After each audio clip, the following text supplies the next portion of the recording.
দেশীয় বিদেশি দুই জায়গায় একের পর এক তারকার মেলা, কাকে রেখে কাকে খেলাবে রংপুর সেটা এখন মধুর সমস্যা। সব মিলিয়ে দেয় প্রশ্ন, নিজেদের প্রথম ম্যাচে চট্টগ্রামের বিপক্ষে কেমন একাদশ নিয়ে মাঠে নামবে রংপুর। ফিজ সোহানদের সঙ্গে কে থাকবেন রংপুর দলে? চট্টগ্রামের বিপক্ষে নিজেদের শুরুর ম্যাচে রংপুরের সম্ভাব্য একাদশ নিয়ে থাকছে প্রতিবেদন। লড়াইটা টেকনাফ থেকে তেতুলিয়ার, বাংলাদেশের দুই প্রান্তের দুই জেলা বিভাগের মুখোমুখি লড়াই। বিপিএল এর মঞ্চে লড়াইটাও যেন উত্তর ও দক্ষিণবঙ্গের। একই সাথে বিপিএল এর প্রান্তিকরণেও দুই দল আছে দুই মেরুতে। একদিকে শক্তিশালী দল নিয়ে আছে রংপুর, অপরদিকে দল গোছানোয় সবচেয়ে বেশি অপরিপক্কতা চট্টগ্রামের। আর সেখানেই রংপুরের দিকে চেয়ে থাকবে ভক্তরা। চট্টগ্রামকে হারাতে কেমন দল গড়বে তারা?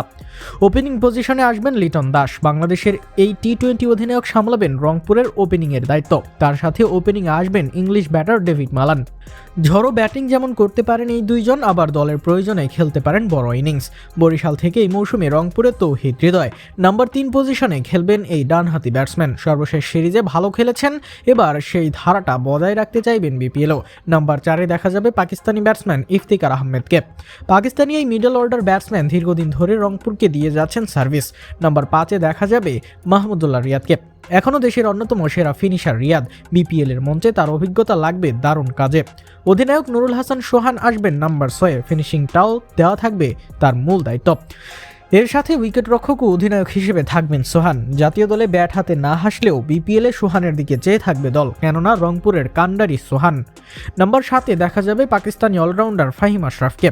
বল হাতে পেস বোলিংটা করেন, একই সাথে ব্যাট হাতে শেষের দিকে দ্রুত রান করতে পারেন তিনি।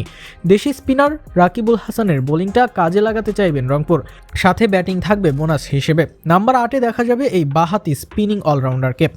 দুই দেশি পেসার মুস্তাফিজুর রহমান ও নাহিদ রানাকে দেখা যাবে 9 ও 10 নম্বরে।